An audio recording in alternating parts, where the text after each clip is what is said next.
Right, 2 Kings chapter 10. Let's title this week's lessons, They Did Not Depart, or even shorter, Did Not Depart, because most of the descriptions of the kings of Israel in these 7 chapters is basically going to say that in some way they did not depart from the sins of their predecessor, going all the way back to Jeroboam. But it's going to seem to apply to some of the kings of Judah as well. And so we'll just use that as a recurring theme in this chapter, looking at the ways in particular in which Jehu did not depart from the easy part of doing his job. See, because as we've already seen, he has done a great job through chapter 9 of executing the first installment of Ahab's household. In this chapter, he's going to get the rest of them, but he's not just going to do it through brute force.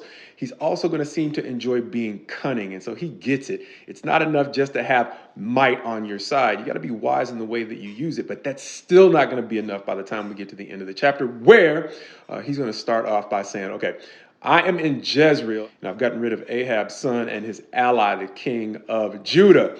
But they got a lot more allies than just this. And so let me send word to Samaria, where his capital basically was, or the capital of Israel in general was, and find out the attitude of the servants of Ahab's 70 remaining sons toward their masters. And so he challenges them.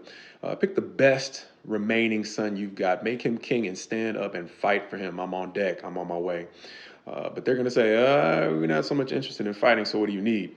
And so he's going to say, I need the heads of those 70 remaining sons, which the leaders of Samaria are going to go ahead and give up. And so they are going to put the heads of Ahab's 70 remaining sons in baskets and send them to Jezreel, to Jehu, who was going to present them to the town and say, look here, I have, in fact, guilty, raised my hand against the man who I served. But who killed these? And once they see the head of Ahab's remaining sons in baskets, they are going to agree to get rid of Ahab's remaining support in Jezreel. And so once Jehu has cleared out Ahab's remaining support in Jezreel, he's going to make his way to Samaria. But on the way, he's going to see some people who are coming to visit the king of Judah, or so they think. And once he realizes that these are supporters of the king of Judah, he is going to get rid of these servants of Ahaziah that he greets on the way to Samaria. And so after making that pit stop, he is in fact going to get to Samaria, where he is going to call a big party for the prophets of Baal, understanding that once again, brute force is not necessarily going to be enough.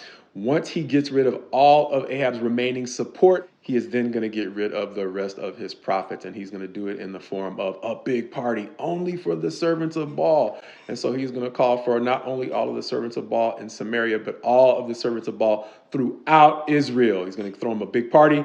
Instead of a big party, it's going to be a big surprise when he takes care of all of the remaining servants of Baal in the temple of Baal all at once, turning the temple of Baal into a latrine, which seems like a cold thing to do, but it's nothing in comparison to what the prophets of Baal had done to God's prophets, going all the way back into 1 Kings in the days of Elijah. So now that Jehu has cleared out the remnants of Ahab's household and the religious structure that he had set up in Israel, God is going to commend him for all that he has done, understanding that Elijah had originally prophesied that anyone who Hazael, king of Syria, did not get rid of from Ahab's household and from the prophets of Baal, Jehu would then take care of, and that anyone Jehu did not get rid of would be left over for Elisha. But there's nothing left for Elisha to do, and God commends Jehu for being so thorough. However, as we said, that's just part of what he needed to do. The rest was to be a good leader.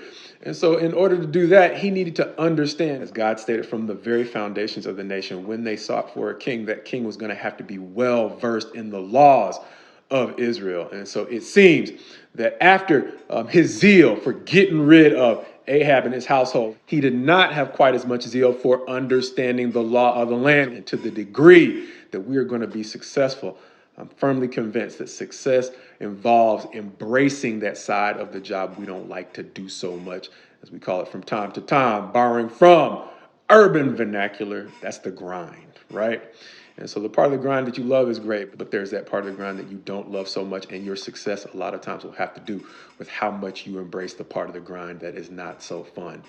As we look to 2 Kings chapter 11 to see that Jehu really wasn't all that bad, because at least he embraced the need to understand how power alone was not going to get it done. He needed power and wisdom. In the next chapter, we're going to see how power alone is even less adequate if we never depart from simply doing the easy parts of the job to become great at doing all that's necessary.